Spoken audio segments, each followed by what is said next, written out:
Bama's super interesting, Aaron. I want to get your thoughts on this, man. The quarterback room, it feels like it's Ty Simpson until it's Yeah. not, by all accounts, based on what's going on. I think Ryan Grubb actually came out and said if we started the season tomorrow, like Ty Simpson would be our guy.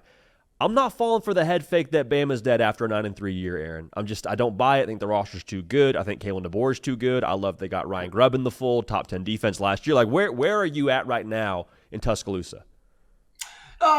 I love Kalen DeBoer still. There's no doubt about it. I'm with you. I still think he's a top tier coach. He's going to get it together. I think the combination of him and Grubb together is an absolutely beautiful thing.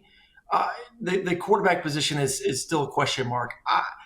I still thought that Jalen Milroe had a lot of really good tools to be an exceptional quarterback. And at times you saw that, the Georgia game, a couple other games throughout the season where like, man, the dude's the best athlete on the field. He can throw the ball 60, 70 yards down the field. Yeah, there's some intermediate throws that are struggling, but you get Kalen DeBoer with him, and he's going to be able to clean up a lot of what I would deem were more fundamental issues. Like for those who follow me on social media and kind of our YouTube channel, you saw me do some of the breakdowns, and a lot of the issues I thought with Jalen a year ago were just purely fundamentals. Where his feet were aligned to where he was trying to throw the football did not match up, which caused a lot of inaccuracies. And like I said, I was hoping that Kalen could kind of fix some of that. It never did. And you kind of saw a Jalen Milroe that, looked like the best player in college football versus Georgia. Then at times last year looked, very average, which was surprising. You go back to Ty Simpson a couple years ago, and the lackluster performance from Alabama as a whole, especially that game versus USF. And you kind of sit like, man, is that going to be the guy? But then you have to kind of remember too, like football players develop, just like I talked about with Georgia previously. Football players and great coaches take players and they hopefully take them to another level. So the goal and hope is, hey, Ty Simpson has matured over the past couple of years. He's continued to develop as a quarterback.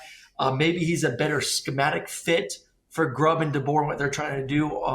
We'll see. I still think at the end of the day, big issue with Alabama over the past couple of years is they've not been the same on the outside.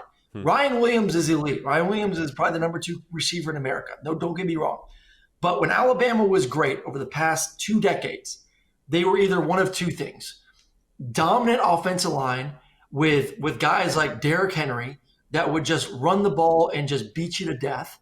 Or they evolved to having 3 elite receivers and they would just throw it all over the ballpark with 2 and guys that were now playing in the NFL.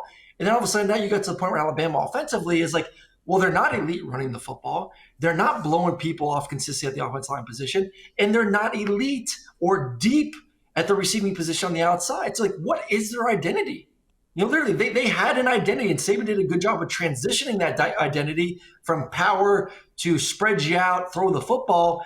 What are they trying to do at Alabama? Do they have the weapons to do that? Do they have the weapons that DeBoer had at Washington to spread you out with multiple receivers? Or do they get back to trying to run the football a little bit more? So I think to me, that's an interesting thing. I think they're trying to figure that out still. And a lot has to depend on how good Ty Simpson's going to be.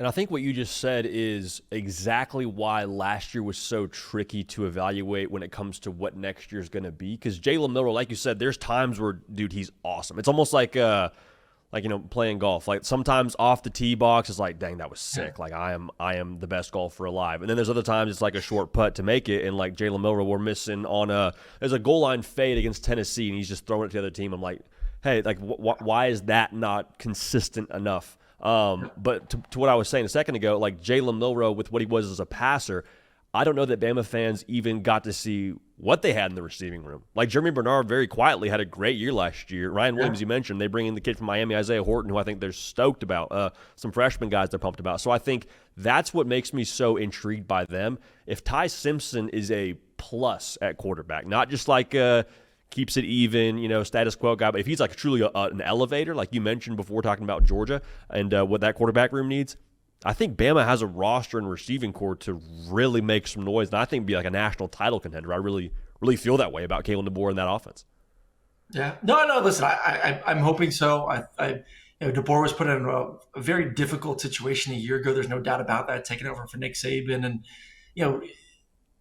I still believe that he is a good enough coach to get that roster, which is elite, to being competitive. But like, listen, they're kind of borderline, and there's a lot of teams in the SEC right now that are pretty dang good. So we'll see. It's unfortunately for them, the new rules aren't there yet. Where if you do go 9-3, there's still a possibility that you can make it into the playoffs. And maybe next year they could, but I still don't know if I see a roster or enough elite playmakers on offense to still have the feeling of this is a team that's just going to dominate everyone. And I'll be honest with you, like I don't know about any roster right now in America that I feel that way about. Like I said, Ohio State has a bunch of positions that they need to continue to fill from a year ago, getting 15 guys drafted to the NFL. Texas, we'll talk about Arch and him at the quarterback position. They have a bunch of positions they need to fill. Georgia, we talked about, have a bunch of positions. Like this isn't the great thing with where we are in college football nowadays. It's hard to build that dynasty, that team that year in and year out can just stockpile talent. The roster is going to look like. They're just going to reload and go out there and just win a bunch of football games and not just win them, but win them by like 20, 30, 40 points. Like just absolutely blow everyone away. That's going to be more and more difficult to do in this new era, which is healthy for the game, in my opinion. But like to go back to the thing about Alabama is like, I don't see a roster or a team right now that you just roll the ball out and you're like, okay, they're just going to dominate everyone. They may win 10 games, they may win 11 games, but I think it's going to be difficult to do. And that's for every, once again, that's for every team in the SEC and Big Ten.